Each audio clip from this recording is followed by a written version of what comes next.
Welcome back to another episode of What Are You Made Of with your boy, the unstoppable Mike C-Roc. I'm in the house today with Matt Newman, my new friend. I can't wait to introduce him to you guys. Matt is a father, husband, and financial services wholesaler by day. He authored Starting at the Finish Line and now travels the world delivering keynote talks to audiences of thousands. His battle with brain cancer at a young age, coupled with his financial planning expertise, helps audiences learn and be motivated by Matt's preparation for the unthinkable and a successful battle with cancer. Guys, this guy fits what we talk about with the rocket fuel concept. And this is the kind of people I want to bring on to you so you can see what I'm talking about, that you cannot get through things without preparation. And well, you can get through them, but not fast and blast off out of them like we talk about with the rocket fuel concept. So I want to introduce you guys to the Matt Newman. And by the way, Matt, we always start the show. Welcome to the show, by the way. We always start the show with a question. What are you made of? So it's a great question. So it's funny. You learn the greatest lessons in life at the deepest and darkest of times. We get this new perspective we're given, this new set of lenses we see life through. And all of a sudden, these basic things that made no sense to us become a clarity that is a gift to us. I can tell you what I'm made of. I'm made of strength. I love it. But here's what I learned. Strength is not how big your arms are. Strength is not how much we bench press. Strength is something that's located deep down in our bellies. And at the deepest and darkest of times, we could find it, we could grab it, and we can make it ours. And when you're given that new perspective of understanding of what strength is, it gives you a new way that you could utilize that going forward and take on the challenges that are thrown in front of you. Yeah, baby. I love it. I knew you'd bring the fire, man. I knew you'd bring the fire. So look, let's go way back here. I want to learn a little bit about you, where you come from, what you're made of, as we talk about. And you can go back to diapers or anywhere thereafter, but take us back, man. Like tell us how you grew up and you know, what are the ingredients that came into Matt? Yeah, it's funny. I grew up in northern New Jersey, right outside New York City. My father was a financial advisor. My mother was a school teacher. Two completely different occupations. They had no crossover at all. But there's a lot of seeds that are planted in us at young ages, and they make no sense until they bloom later in life. We find it annoying sometimes that we're getting these lessons. We can't correlate to them. They're pointless. But at some point, we will understand that what we're being taught by people with wisdom, and especially by our parents. And I graduated the University of Delaware in 1996. Blue Hens. I'll never forget. Let's go. What's Hens. that? Let's go Hens. You know what's funny, Mike? Everyone wants to call them fighting blue hens. I like to call them the ass-kicking chicken. And I'm wearing this beautiful blue cap and gown. And my father and mother walk on the field. And my dad gives me that look, and he puts the face. He goes, "Not bad, buddy, right?" I'm like, "That king has arrived, man. College graduate, right?" He looks at me and goes, "What do you think you want to do now that you've graduated?" I said, "Dad, that's easy. I'm going to become a financial advisor. I'm going to join your practice. I'm going to clean my language up on this one." My father, in his very thick Bronx accent, looks at me and goes, "There is no bleeping way you're joining my firm." Every picture of me at graduation, Mike, is like this. Jerk off. I can't believe this guy. He was giving me one of the greatest lessons in life. There's no free lunches. You go out and earn it. You figure out if it's something for you, if it's a craft, it's a passion, something you take to. We'll talk down the road, but you go figure it out on your own. So I became what was called a wholesaler. And a wholesaler is, we get all the same licenses as financial advisors, but the difference is we'll go work for a company that does manufacturing. They'll make a mutual fund, a 401k, an annuity. And we'll go sit with advisors and try and show them why they should use our product line in the best interest of their client, blah, blah, blah. And I remember my dad sitting down with me right before I started. And he said, "I want to give you some advice." I'm like, "Yeah, Dad, what do you got?" He goes, "Number one, if you don't believe in the product, or if you're a family member wouldn't own it, don't sell it. Lose the battle to win the war." I said, "Yeah, Dad." He goes, "Number two, always be honest. At some point, it'll tip. They'll know you weren't. But if you're always honest with people, you'll put your head on a pillow, know you're doing the right thing." I said, "Yeah." And he goes, "Number three, you got a soccer scholarship to college. Take that work ethic, combine it into those two other things. There's no limit on what you can do." And I took off, and seeds started to bloom. They started to make sense. The lessons about financial planning. There's this misconception in our lives that financial planning is about investing. I can make the argument it has absolutely nothing to do with it. And I actually did a TED Talk on the US education system, how it's flawed teaching people the basics of financial planning. We try to teach you all these great subjects like social studies and math to prepare you to go to the real world. Some leave after high school, some move on to college, some go to grad school, medical school. why don't we teach people how to pick their employee benefits? What a 401k is? Because people want what they can't get. They want life insurance after it's too late. They want long-term care when they're driving someone to a home. They want a financial plan when they've had a 30% loss in the market and they don't know what to do. Our job is to allow people to have some semblance of positivity during difficult times, to give people good news when they need it the most, to let them know that a plan was done prior to the negative. And that's what I started saying every day. And I started wholesaling, and it was a passion, and it was something I loved, and I'm traveling all over the place. By 2002, I was the number one guy at my company. In 2003, I was one of the top people in our entire industry. And I remember my father sitting down with me going, not bad, kid, right? I'm like, that, not bad, Now, right? Doing okay. What made you the best? Like, what did you do? How did you get there at that young age? Give me 2 or 3 things. Was it what your father told you exactly? It's a couple of things. One, absolutely work ethic. In my mind, I was going to outwork anybody there is. But number 2 was belief. I believed in what I was saying. I was raised that way. I understood the value proposition we were trying to give. And we spend so much time selling the widget that we don't sell the strategy and the solution. That's what sells. That's how you connect with people. I started to understand the deep-rooted relationship is done in the heartstrings. It's not done. I also started to notice salespeople, and this is no negative to anybody, but the majority of them, depending on your industry, they speak the vernacular of their industry. They speak a language the average person has no freaking idea what they're talking about. Yep. My mechanic's sitting there talking to me, telling me what's going on, and this is going through my mind. How much does it cost and when can I pick it up? I buy you. We're cool. You don't have to go any further. Yeah. We train that way, and we train people to dress a certain way. They all wear the same dark suit with the same white shirt, with the same red tie, with the same Allen Edmonds shoes on, and the same Rolex watch on their left side. There's no face. It's just the constant evolution of someone similar walking in. He taught me, I think I was me. And I was showing honesty and integrity. And I was showing what I value, the way I was raised, what we personally do as well. And when you connect it that way, there's amazing things that could happen going forward. And as the business started to keep going, I remember my dad sitting down with me going, not bad, kid, right? I'm like, yeah, Dad, right? He goes, I think you've earned the right for us to talk about you joining my practice. I said, that's cool, Dad. You can't afford me anymore. We're done with that, man. That ain't going to happen. I knew that was coming. And I found my craft. I found a passion. I found my way to take the lessons that I learned at a young age and transpose them just in a different fashion. And it was always about preparation and planning. So I believe the adult I became, to answer your question originally, was the way I was raised as a child that just didn't make sense at that given moment. Right. Yeah. I mean, I have a 14-year-old son, hard-headed as they come, but look, I'm good with hard-headed. I'm good with stubborn. I talk about this all the time. If you look up the definition of stubborn, there's 2 words in there that light me up. It's perversely unyielding. Ooh, Perversely unyielding. Now, that could be a bad thing if it's on the wrong thing, but it's the right thing when it's on the right thing. Mm-hmm. And my son's that way. And I try to tell him the other day the same thing. I'm like, dude, listen, I know you don't like what I'm telling you right now. I know you don't understand it, but one day you're going to appreciate me doing this. And I'm just going to tell you that now so you remember that. And I love you, but I'm taking your phone from you because you don't earn it right now. It's distracting you and this and that. And, exactly. He flips out and, oh, you're punishing me. Yeah. You can call it what you want, buddy. But, you need to get this stuff done and this stuff done. And it's hard, man. Parenting is hard because, it's so easy to give in. And my son, I think a lot of kids are like this. They're relentless, man. Like they're the best salespeople, but to me, I'm like, I'm not giving in. Like you might be stubborn, pal, but I'm the OG of stubbornness. I'm perversely unyielding. You said the best salesman though. I got to jump in on that. Yeah.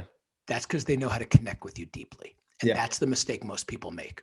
Yeah. We don't understand how to find out what's personal, what's pure, and what's real. Yeah. And our children hit us in a spot because obviously our hearts are ripped apart for them to begin with. And then they know how to get in there and just rip it even further and to get what they want half the time when 5 minutes before we said there's no way that that's going to happen. What I find is that the deeper connection that we make with people, there's this misnomer that the facade is real. Everybody's got their battles, man. Everybody's got their scars and everybody's got their journeys that they've been thrown onto that they didn't choose. Life ain't all rainbows and unicorns for everybody. And the further we dig and we connect with them personally and we share honesty and we find ways to communicate on a way that ignites emotion and motivation, there's no limit on what we could do. It's changed us 2 things. Change breeds complacency or it breeds opportunity. If we're not willing to change the way we're acting, the world is constantly evolving. It's moving. It doesn't go backwards. So what we have to do is make sure that we're learning these new lessons in life and transposing them and utilizing them going forward. And it's easier said than done. Yeah. Yeah. 100%, man. So I see guitars back behind you. So you like to play? I'll give you a good story on this. I'm going to make it a little long-winded, but I think you'll like it. Let's go. So I'm 13 years old. I'm living in Parsippany, New Jersey, and there's a place called Village Music right behind my middle school called Central Middle School.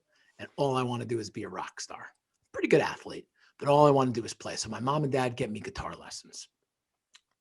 I'm terrible, just terrible.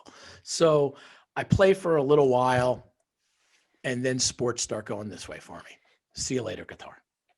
I moved down to Philadelphia to start my career, like I was mentioning earlier. And I find some guy who plays guitar. I hadn't played in ages. Play a little bit, having fun. My career takes off. See you later, guitar. When I was 39 years old, I was diagnosed with brain cancer. It was a life-changing type of event. My father-in-law was dying of pancreatic cancer. We had 3 kids under 5 years old, and I started to have massive pain in my head. It wasn't about me. It was about my father-in-law. It was about my children. It was about my wife. And for 2 weeks after I got in a car accident, and when I got in this car accident, it was just one of those icy, snowy, miserable days. My car skidded into the car in front of it, flipped over. I'm holding on. The airbag pops off, thinking all that working out I do is for right now. And the pain just got worse and worse every day. So what would happen is 2 weeks into it, me and my father-in-law, Larry, would be sitting on the couch watching TV. I would pass out from 8:30 to 10, and I would wake up. I started to lose all ability to sleep. Pain, loss of sleep. I speak all the time, as I talked about. I was giving a speech in a town called Bridgewater, New Jersey. And as I went to make a point in front of about 100 people on finance, I felt a hot flash hit me in the face. Hot flash, it's like something a pregnant woman would get. The minute that hot flash hit me, slur and gurgle poured out of my mouth. I didn't know where I was. I didn't know what was going on. But I remember seeing myself standing outside my body going, "You're having a stroke. You are having a stroke right now." Over the next 4 weeks, I had 9 more of those. I had one when I was training for the Broad Street Run, the largest 10-mile run in the country in Philly. I had one when I was driving, another one when I was speaking. It wasn't about me. Cancer is like a roller coaster. It goes up, down, left, right. It doesn't care about your feelings. Doesn't care what you're doing. And my father-in-law, his was going down. It was about him. On May 14, 2013, I was given a speech in front of 300 people in Parsippany, New Jersey, my hometown. And for the 11th time, I felt a hot flash hit me in the face. And that was when I said, I'm going to the hospital now. I'm done. I'm going to the hospital. I called my wife, who was shopping in a place called the King of Prussia Mall, on a little break from my father-in-law's chemotherapy. I told her what was going on. I drove an hour and a half to a place called Hopewell, Capital Health in Hopewell, New Jersey. 90-minute ride. All right, maybe this is no big deal. They're going to give me medicine. They'll take care of it. I don't know. Maybe I'm going to die. I don't know. I get to the parking lot. I see my wife there. We hold hands. We walk in. They tell me I got to get a CAT scan. I'm like, oh, CAT scan. No big deal, man. Give me a CAT scan. 3 hours later, they walk in. They go, Mr. Newman, we know the problem. I go, what's the deal? They go, you have a lesion on the left frontal lobe of your brain. Now, to me, to go back to the word vernacular, a lesion is a cut or a bruise. I'm like, car accident. I probably dinged my head and I don't remember it. Massive pain, loss of sleep. And Mr. Newman, you're not having strokes, you're having seizures in your speech and memory. And as tough as that sounds to take, Mike, I was cool with it. I was like, yeah, that's it. That's it. Let's fix it. MRI. At 3 o'clock in the morning, I have to go back for one more with contrast. My wife's going to go home. She's going to make lunch for our kids who are 5, 3, and 2. She's going to find a ride for her father for his chemotherapy. And she goes, I'll be back in an hour. I go, they're going to put me in there anyway. So they come in with a wheelchair and I go, this is like my 5th MRI. I don't need a wheelchair. I'll walk down. I go, Mr. Newman, you can't do that. Liability in the hospital. So I get in the wheelchair and she grabs the clipboard off. She goes, all right, Mr. Newman, MRI. We need to see how big your brain tumor is. I go, it's a lesion. And that was the moment at 39, I was diagnosed with brain cancer. I'm giving you a long-winded story on the guitar, but I promise I'll get you there. Keep it going, man. Keep it going, man. You're good. They bring me into the MRI for an hour and a half. They bring me back. They plug me into 30 different machines. I started to cry. I started to have retrospective on my life. And I started to think there's something I did that must have caused this. I was thinking of my children, thinking of my wife. And I mentioned where strength really comes from. I saw it. I didn't know I had it in me. I saw it. I grabbed it. It was mine. This is my journey. Cancer is just along for the ride. And I just started screaming and cursing my brains out. And the nurses come running in who tell the story to this day. Oh my God, are you okay?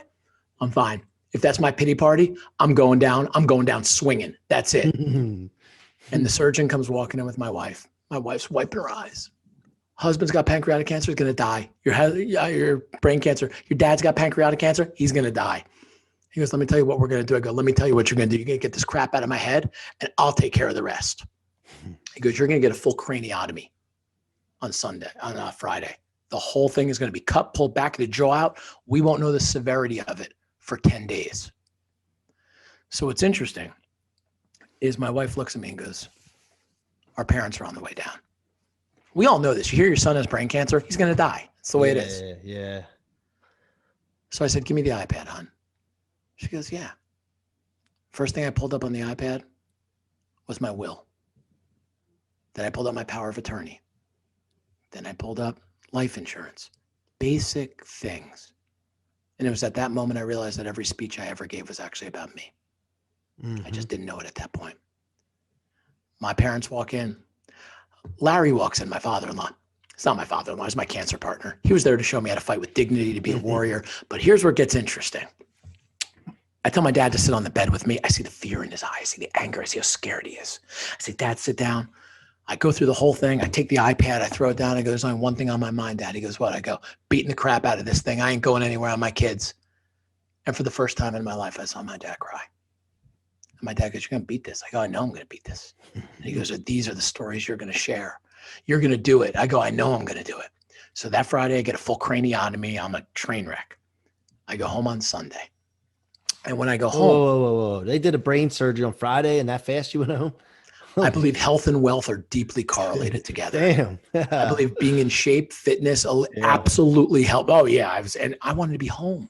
Yeah. So what's interesting is when I get the opportunity to leave, I am a train wreck. I got a second head. I'm a mess. I won't know how bad the tumor is for 10 days. Yeah. So my wife picks me up in front. They bring me down in the wheelchair and I get in, and home is where the heart is. We pull into our driveway. And as we pull in, there's a side entrance of our house. And I walk in and my kids are holding signs that say, I love you, Daddy. Thank you for being home. I'd start to cry. I didn't cry out of fear. I didn't cry out of anger. I cried out of happiness. It wasn't about tomorrow. It wasn't about yesterday. It was about right now. I'm given these new lenses. I'm seeing life differently. It's about living in the moment right then and there. This is our moment together. Whatever's going to happen, I can't control, but I can control this moment right now and the memory it will leave to the people that I love the most. I fell asleep in my bed for 13 hours. I knew I was a train wreck. So I couldn't go anywhere or do anything. So I would walk around my house. I would write. I would do these things. And I'm walking in my basement one day, the following day, and I see an old dirty guitar down there. I'm like, I brought this here. I haven't seen this thing like, God, 25 years, something like that. So my oldest son, Luke, is 5 years old. He has a Father's Day picnic on day 5 of me being home. My wife looks at me, she goes, you don't have to go to this. I go, I'll never miss this. I'll never miss it. This is our moment. This is our day. It's about Luke. There's no way. So that morning, I go with my wife and our 3 kids to drop our kids off at Pennington Montessori School. She takes my 2 boys, Luke and Jake, 5 and 3. I take my 2-year-old daughter, Lola, and I hold her little hand and I walk her to her classroom, and she takes her little pink jacket and she puts it on the hook. She goes, I love you, Daddy. Thank you for taking me to class. I start to cry. I start to cry going, why don't I do this more? You know what I do every time I take her to class? I'm wondering where my next appointment is. Where's this? Where's this? I got to go to right there. It's not about that. It's about her. It's about her moment. And I'm sitting here thinking in the past, I was teaching her, it's okay to be on your phone. It's okay to not pay attention to the person that you're with. I had to go through this life change right now to see a basic lesson to make it about the person you're with and teach them the proper lessons, teach children how to act. I'm getting something out of this. So she says to me later that day, don't go to lunch with Luke. You're a mess. I go, never. I'll never miss it. So she drives me up there, and Luke's teacher is a guy named Arun. Arun is a professional musician who owns a studio. I go up there and Luke's waiting at the door for me, gives me a big hug, goes, I love you, Dad. Hey, go, I love you too, buddy. I am rainbows and unicorns. I never thought I'd be here. This is our moment, me and my son. 30 minutes in the backyard of the school. We're going to sit next to each other with a brown bag lunch. And so we walk in the backyard. We sit down. I'm so happy to be there. And I look up and I see every dad like this. And I went, oh my God, that was me. I had a BlackBerry and a phone at the time. My phone was in the car that day. It was about Luke. I had to go through cancer to realize how important it is to give proper lessons and messages to the people you love the most and let them know how important they are to you and how it's them that matters. And all the other stuff is minutia. So as I go to leave, I go up to Arun and I go, can I ask you something? And my head is covered. He looks at me and goes, I know the deal, Matt. How you feeling, man? I'm like, I'm okay.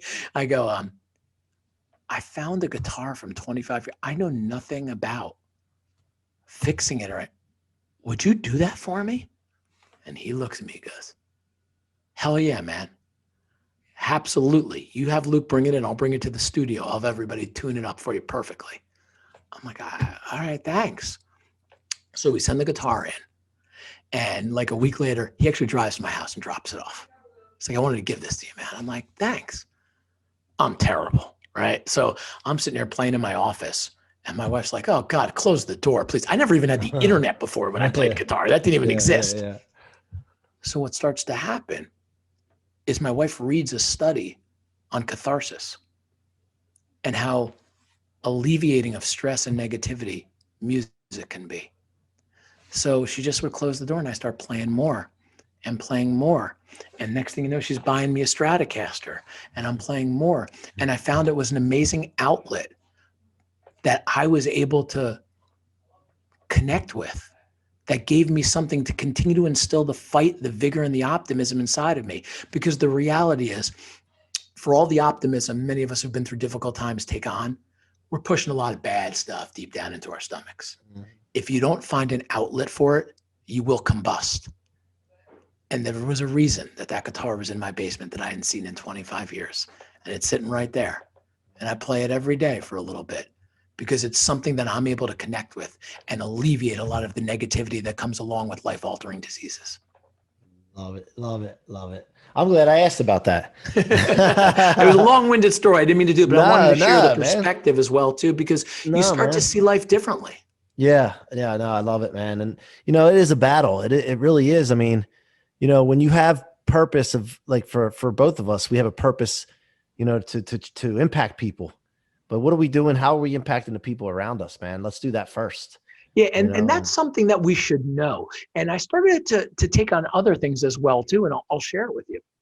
I mentioned about we get seeds planted on us at a young age. Mm-hmm. When I found out that I had a grade 3 astrocytoma that was extremely aggressive, and I'd be getting tests for the rest of my life, because if it's going to grow, it's probably going to grow back and grow back in the same area. I needed to find another catharsis. I started writing. I never wrote in my life. But if you remember, I told you my mom was a teacher and my mom used to write. Mm-hmm. So I started writing these emails and messages to friends and family on my new perspective on life, this gift of lenses I'm seeing life through, understanding living in the moment, the preciousness of being able to plan in advance of the negative to avoid regret and resentment, to be able to take on a fight without wishing I woulda, shoulda, coulda, all the stuff that the school systems don't teach us. I would do it for me. Every time they'd say, hey, there's something we got to look at. Hey, there's this. I would write. I would email it out. And I never read one after I sent it. Mm-hmm. 4 years into it, I had 20,000 people following my emails. Gee. And I understood. Cancer is like buying a car. You buy a car, you leave the lot, you go, look at that. I see the car everywhere. Wrong, man. Car was always there. You just never noticed it till you had a direct connection to it. Mm-hmm. And that started to happen with all types of diseases, depression, people committing suicide. They want to know they're not alone on the path. They want to know there's others who've been on a similar journey. They're sick of the shtick of some guy talking, giving them statistics of why they should be better and the things that they can do and the little hobbies they could take on. They want to know I'm not alone. They want to know there's others there. And I started writing and writing for me. So 4 years into it, I decided to write a book. And when I wrote the book, I did it just another way to alleviate the negativity and hang on to my optimism. So I wrote a book called Starting at the Finish Line. Now I'm going to share this with you. It came out on March 23rd, 2018. I called my mom in Parsippany, New Jersey. I go, hey, Ma, the book's coming out tonight. And I'm going to tell you exactly what she said to me word for word. no one's ever going to read it, right? Like, oh no, who cares about me? Care about me for? She goes, but you're going to put 3 copies in your safe. So when your kids are old enough, they'll be able to understand the reality of what actually happened. I said, I couldn't agree with you more, Mom. And we were number 1 in 4 different categories a week later, and my jaw hit the ground. There was no business plan. There's no ghostwriter. I did it for myself. I did it because it made me feel better. And I never anticipated it would have the effects that it has on people, to allow them to know that others have taken on challenges in life, and it's okay to share emotion, and it's okay to connect deeply with other people, and it's okay to be you. Yeah, man. Yeah, I love it. I love it. So this leads us into well, first of all, how can my audience engage with you, man? I love this stuff. I don't even need to sit here and interview. I just sit back. I was just listening, man. Like I'm in the crowd somewhere, just enjoying it and connecting. Man, I love it, man. And I'm rooting for you no matter what you get into and what you're going for, man. Like that's, and I wish you all the success in your family. Beyond appreciated. Anything that you're doing, dude. You got C-Roc as a supporter, brother. So, how can my audience engage with you? Yeah, absolutely. So obviously, the easiest way is my website is Matthew, Mathew S Newman, Newman, MatthewSNewman.com. Let me make a point here. My mom is the only person that calls me Matthew. Nobody ever calls me that. But on MatthewSNewman.com, we've done 3 TED Talks. We've been on ESPN. We do all that stuff's on there. We speak all over the place now, virtually everywhere. But what's also nice is it has all of our social media handles on it as well too. And one of the things that I found fascinating is you say things to make yourself feel better, but what you don't understand is the amount of people around you that are watching or digesting the things we talk about. So sometimes it's just sharing things that other people are going through and letting them know that it's okay, and letting them know that you're not alone in these situations carries a lot more weight than we realize. So we do a lot of connecting one-on-one with DMs and personal emails you could do on that for us. So any way we can let people know, they have a support group around them, because support is essential. And I was gifted with that. Yeah, man. Darn right. Go reach out to Matt, not Matthew, Matt, but on his website, that is Matthew S. Newman. But guys, go support him. Let him know you heard him here on the What Are You Made Of podcast. And the final question that we always go into, and before I ask you this question, I want to thank you for coming on and joining me. I can't even remember. Thank you for having me. I get connected with people through LinkedIn, through all over the place. I don't remember how we got connected. Do you? Yeah, it was on Instagram. I'll tell you exactly what it was. There was something where I read something of yours and shot you a message, and you got back to me. Yeah. And then I sent you my website, and you're like, dude, let's set this up, man. Let's do it. And I remember it was totally unplanned for, but I was like, I just remember reading something. I was like, that's really cool, man. Let me send this guy a message right there. Well, thank you for reaching out, because I do a lot of reaching out myself, and it's always nice when somebody else comes to me, and I love connecting with people. So as you're listening to this, guys, DM me on Instagram as well, because I love meeting people. And by the way, just one more thing before we get into the last question, I'll tell you the story. I DM people LinkedIn, Instagram, like every day, like consistently. Because I love connections, and I believe in that, because I never know when I'm going to run into someone that can really have an impact, or I can impact them. So come to find out, I connected with this. We connected. First of all, this is powerful because we're going to do some things together. I already know it. But secondly, I met this guy named Jared, and we have a tech company now. I'm a founder. I'm a partner and founder in a tech company, which I don't even know shit about tech. But it was from just a simple Instagram. It's the greatest story in the world, because we're going to sell product for billions. I know it's the idea that we're putting together and everything. There's no doubt about it. And the fact that I came from an Instagram DM, it just blows me away, man. And so it shouldn't though, man. And I'll tell you, so if you don't mind. So no, I love it. Go ahead. I was very against social media. I have no problem saying that. I wanted nothing to do with it.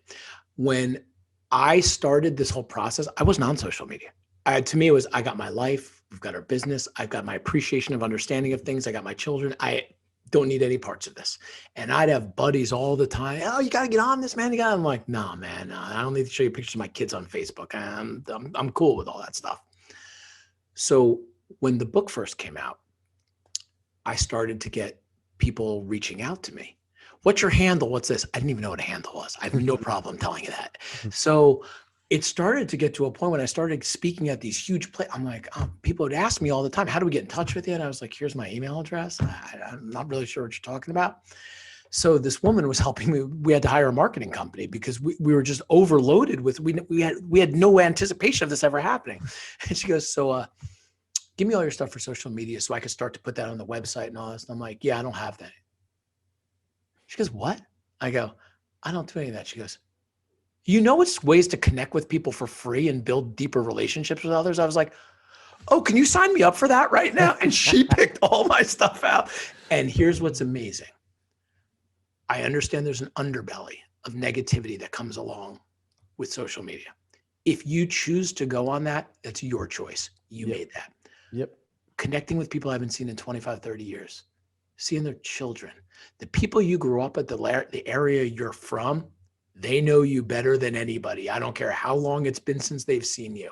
And being able to connect with people. I had a girl I graduated high school with I hadn't seen in 25 years. I spoke to her every day, and unfortunately, she passed of brain cancer recently. That happened for a reason. Us being able to have this communication. So being able to adapt to social media as you're talking, there's no limit on the people you can connect with. You could inspire, you can motivate, or you could let them know they're not alone. Yeah. Yeah. I love it, man. I love it. Well, look, final question, Matt. The rocket fuel concept is all about turning setbacks into rocket fuel, disappointments, letdown, discouraging people, health issues, any of that kind of stuff. Not letting it weigh you down in your trunk. Where most you talked about storing it down, pushing it down. Mm-hmm. I talk about storing it in your trunk, right? But putting it in your tank to convert it into rocket fuel to become unstoppable until you're plucked from this planet. You might as well be unstoppable, right? What is the rocket? And I call it a law, just like John Maxwell's leadership laws now, because if you implement the things I talk about proactively, you become unstoppable. What does that mean to you? And what you've already gave us a story, but I mean, in 2 or 3 sentences, what does that mean to you going forward? It's a great question because it can be taken in so many different directions. But the real way it hits me in the heartstrings right off the bat, it makes it just want to come out, is it gives you the opportunity to take a negative and use it as fuel for a positive.